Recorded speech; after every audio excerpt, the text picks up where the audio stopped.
말씀을 통해서 계속해서 환상의 이야기들을 우리가 함께 좀 새벽마다 살펴보고 있습니다. 오늘 우리가 볼 말씀은 이 환상들 가운데 이 마지막 환상을 우리가 함께 보게 될 텐데요.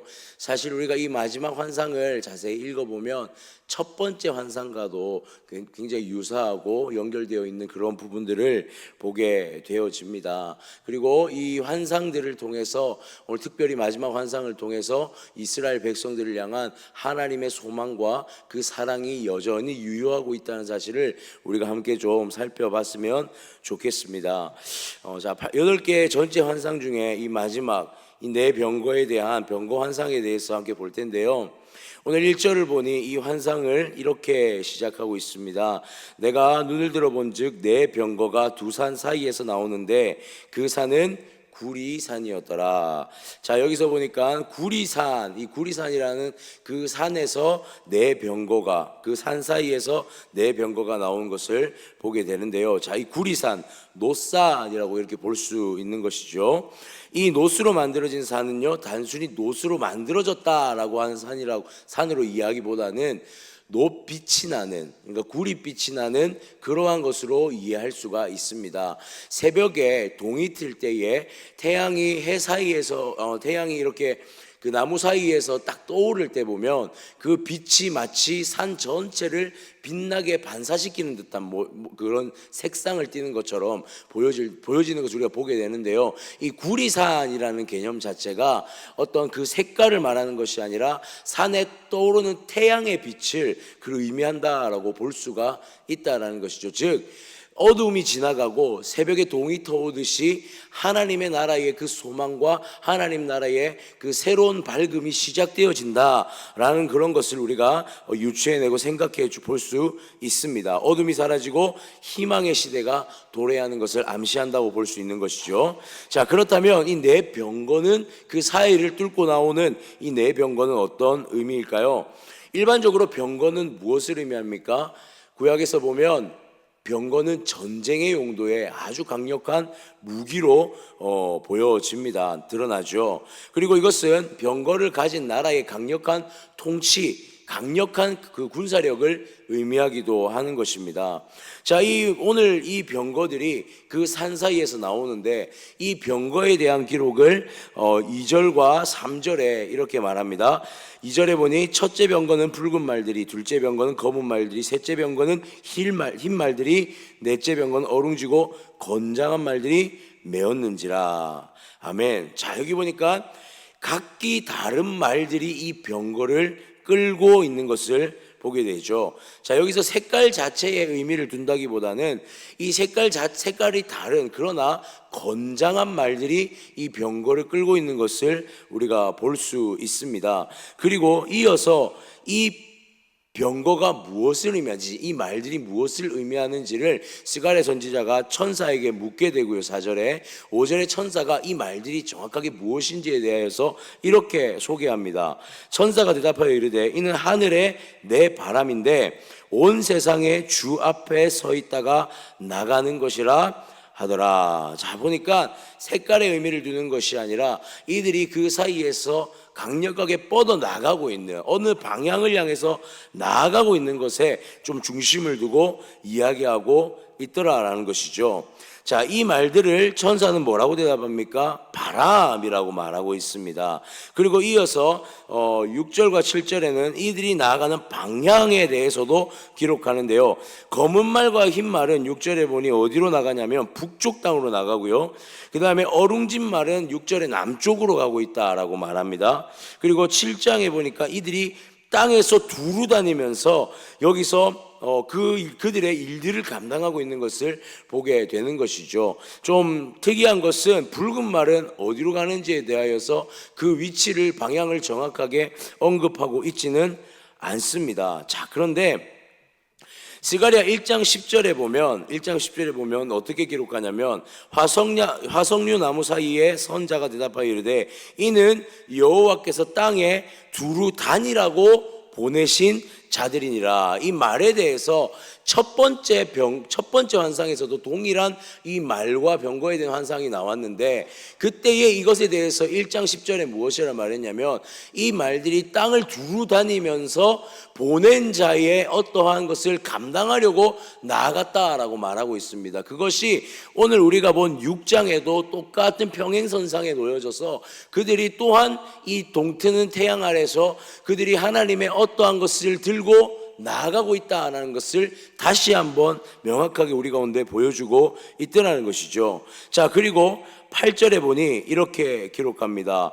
그가 내게 외쳐 말하여 이르되 북쪽으로 나간 자들이 북쪽에서 내 영을 쉬게 하였느니라 하더라. 아멘. 자, 여기서 보니 남쪽으로 갔던 흰 말이나 움직이지 않았던 붉은 말에 대해서는 크게 의미를 두고 있지 않습니다. 어디에 집중하고 있냐면 두 말입니다. 검은 말과 흰 말이 달려갔던 북쪽에 대하여서 더욱더 집중해서 조명하고 있는 것을 보게 되죠.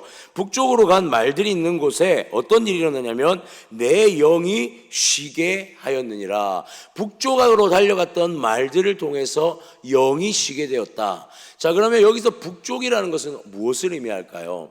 이스라엘의 관점에서, 이스라엘의 지명적 관점에서 북쪽을 의미하는 것은 바벨론이나 또는 이스라엘을 또 해방시켜줄 페르시아를 의미하는 것이겠죠. 강한 나라를 의미합니다. 그 북쪽으로 달려간 말들이 무엇을 해결해 주냐면 그들이 70년 만에 돌아오는 귀환에 대한 그 하나님의 약속을 성취하는 것을 그 말들이 하나님의 그 약속을 들고 나가 해결하는 것을 보여주는 그러한 장면이다라고 우리가 이해할 수 있다는 것이죠. 그리고 또 한 가지는 그들 가운데 모든 이들이 100% 귀환하지 않았다는 것에 있습니다. 여러분, 북쪽에 달려갔던 말들은 또 한 가지 무엇을 보여주냐면 모든 이들이 그 70년 만에 다 복귀한 것이 아니라 유대인들의 남은 디아스포라들이 그 자리에 그대로 아직 여전히 있는 자들이 있었다라는 것이죠. 그들은 그곳에서 무엇을 꿈꾸고 있습니까? 귀환은 하지 못합니다. 그들의 불안감 가운데 100% 귀환은 하지 못하였지만 그들에게도 여전히 하나님에 대한 소망이 있고 그들에게도 여전히 하나님에 대한 기대가 있다는 사실이죠. 그러니까 오늘 이 말들이 달려가 그곳에 있는 모든 이들에게 하나님의 평안과 하나님의 자유가 선포되어지는 것을 하나님께서 경험케 하겠다라는 그 약속이 이 두 말의 달려감을 통하여서 분명하게 나타나고 있더라라는 사실입니다. 자, 사랑하는 성도님들, 우리가 그렇습니다. 하나님은 당신의 사랑을 특정한 어떠한 사람이나 일부의 사람들에게 하나님의 마음이 전체적으로 이루어지는 것이 아닙니다. 하나님은 무엇까지도 생각하시냐면 그 바벨론의 포로로 끌려갔던 모든 이들 가운데 한 영혼도 놓치지 않으시고 그 말들을 보내어서 하나님의 평화가 선포되어지기를 원한다라는 사실이에요. 하나님은 모든 하나님의 백성들이 그 누구도 단 한 명도 제외하지 않고 하나님의 그 사자들을 통하여서 바람의 사자들을 통하여서 회복의 소식을 듣고 회복의 역사와 온전한 평화의 역사를 경험하기를 원한다라는 것을 오늘 우리가 말씀을 통해 볼 수 있게 되더라라는 사실입니다. 사랑하는 성도님들, 하나님은 한 영혼을 위해서 전심을 다해 자신의 군대를 보내시기도 하고 그것을 통해서 우리를 회복시키시는 하나님이심을 기억하시기를 바랍니다. 우리 하나님은 결코 한 영혼도 놓치지 않으시는 분입니다. 하나님은 자신의 모든 전심을 다하여 여전히 우리를 사랑하시고 하나님은 자신의 모든 힘을 다하여서 여전히 자신의 그 행하실 언약의 성취를 우리 가운데 나타내고 계시는 분이시라는 사실을 우리가 기억했으면 좋겠습니다. 오늘 우리의 하나님은 우리의 모든 일거수일투족 한 영혼 지금 이 자리에 있는 우리 모두의 삶을 하나님께서 친히 살피고 지키시며 여전히 그의 사랑을 여전히 우리 가운데 보여주시는 신실하신 하나님이라는 사실을 믿으시기 바랍니다. 우리가 이렇게 8번째 환상을 다 보았습니다. 그리고 9절부터 15절까지 이제 상황이 완전히 다시 바뀌어지는 것을 보게 됩니다. 장면이 전환이 되어지죠. 아주 현실적으로 돌아오는 하나님의 말씀이 스가랴에게 임하기 시작합니다. 하나님은 스가랴에게 9절에서 10절 가운데 무엇을 명합니까? 9절 10절을 보니 여호와의 말씀이 내게 임하여 이르시되 사로잡힌 자 가운데 바벨론에서부터 돌아온 헬데와 도비아와 여디아가 스바냐의 아들 요시아의 집에 들어간다니 너는 이날에 그 집에 들어가서 그들에게 받되 11절에 은과 금을 받아 면류관을 만들어 여호사닥의 아들 대제사장 여호수아의 머리에 씌우고. 자, 여기서 보니까 이제 현실로 돌아왔습니다. 그래서 현실에서 무엇을 명령하시냐면, 그때 돌아온 바벨론으로부터 돌아온 헬데와 도비야 그리고 여디야, 이들이 정말 하나님 앞에 신실한 일꾼들이었죠. 자, 이들과 또한 스바냐의 아들 요시야의 집에 이들이 다 들어가 있는데, 그들이 가지고 왔던 금과 은을 받아와서 무엇을 만들어라 명령하냐면 왕관을 만들라고 명령하고 있습니다. 그리고 그것을 대제사장 여호수아의 머리에 씌워라라고 하나님께서 명령하고 있다라는 것이죠. 자, 이게 하나의 첫 번째 명령이었습니다. 그리고 두 번째는 무엇이냐면, 말하여 이르기를, 12절에 말하여 이르기를, 만군의 여호와께서 이같이 말씀하시되 보라, 싹이라 이름하는 사람이 자기 곳에서 돋아나서 여호와의 전을 건축하리라. 또 한 사람을 보여줍니다. 누굽니까? 싹이라는 한 사람이 또 일어나서 하나님의 성전을 건축할 것이다. 자, 대제사장 여호수아에게 머리에 관을 씌우고요, 한 사람이 일어나 성전을 세울 것이다 라고 두 사람에 대한 하나님의 소개, 안내가 스가랴에게 주어집니다. 자, 13절에 보니 그가 여호와의 전을 건축하고도 영광도 없고 그 자리에 앉아서 다스릴 것이요, 또 제사장이 자기 자리에 있으리니 이 둘 사이의 평화의 은혼이 있으리라 하셨다 하고. 자, 여기서 보니까 하나님 나라의 통치의 개념이 어떤지를 보여주고 있습니다. 여덟 번째 환상까지 보여주며 하나님은 반드시 회복시키실 것인데, 그것을 이제 현실 가운데 어떠한 방식으로 드러내시느냐, 두 사람을 세우고 있습니다. 한 사람이 아니라 두 사람을 세워서 하나님의 방식을 통하여서 그들 가운데 일어날 것을 보여주는 것이죠. 여기서 우리가 보아야 할 핵심은 무엇이냐면 바로 하나님의 주권입니다. 여기서 두 사람을 세웠다는 것은 한 사람에게 주권적 권한이 주어진 게 아니라 두 사람을 하나님께서 동시에 사용하셔서 하나님의 주권이 그들 가운데 온전히 이행되어질 것을 보여주고 계시다라는 사실이죠. 왕관을 씌우게 합니다. 하나님께서 위임하는 것이죠. 하나님의 영을 위임하시고 하나님의 방식들을 위임하셔서 두 사람이 연합하여 합력하여서 하나님의 나라를 이루어가는 방식을 하나님은 그들 가운데 보여주고 있더라라는 사실입니다. 즉, 이 두 사람의 협력의 왕은 누구입니까? 진정한 왕은 하나님이시죠. 하나님의 통치가, 하나님의 행하심이 하나님의 사람들의 연합을 통하여서 하나님은 이루어 나가실 것이라 말씀하고 계시더라는 사실입니다. 여러분, 하나님의 나라는 이런 것입니다. 하나님이 완성시키실 나라, 하나님께서 세우실 나라는 누군가 한 사람을 특정하게 사용하시는 게 아니라 모든 하나님의 백성들이 하나님 앞에 나와 연합하여서 하나님 앞에 한 마음과 한 뜻을 가지고 하나님의 나라를 세워나가는 것, 이것이 바로 하나님의 방법이더라라는 사실이죠. 그리고 14절 15절에 보니 그렇게 만들었던 그 왕관을 다시 어디에 보관하라 말하고 있냐면, 자, 14절에 보니 그 면류관은 헬렘과 도비야와 여다야와 스바냐의 아들 헨을 기념하기 위하여 여호와의 전 안에 두라 하시니라. 자, 여기서 보니까 그 왕관을 전 안에 두어서 기념하라라고 말하고 있습니다. 이것은요, 무엇을 의미합니까? 이러한 하나님의 통치가 이렇게 시작되었다는 것을, 이것이 하나님이 사람들을 통하여 연합하여 이루어 가시는 통치라는 것을 기념하라고 분명하게 말씀하고 있습니다. 마지막으로 15절에 이렇게 말합니다. 먼데 사람들이 와서 여호와의 전을 건축하리니 만군의 여호와께서 나를 너희에게 보내신 줄을 너희가 알리라. 너희가 만일 너희의 하나님 여호와의 말씀을 들을진대 이같이 되리라. 아멘. 자, 이 말씀이 이런 뜻입니다. 앞에 보니 두 사람을 세웠습니다. 그런데 이제 누구까지 합세하고 있습니까? 저 멀리 이방의 사람들까지 와서 성전을 짓는 것에 동참하고 있는 것을 보게 됩니다. 여러분, 하나님의 나라의 확장을 보여주는 것이죠. 하나님의 나라가 특정한 이스라엘만을 위한 것이 아니다라는 사실이에요. 여러분, 기억나십니까? 예수 그리스도께서 이 땅에 오셔서 무엇을 선포하셨습니까?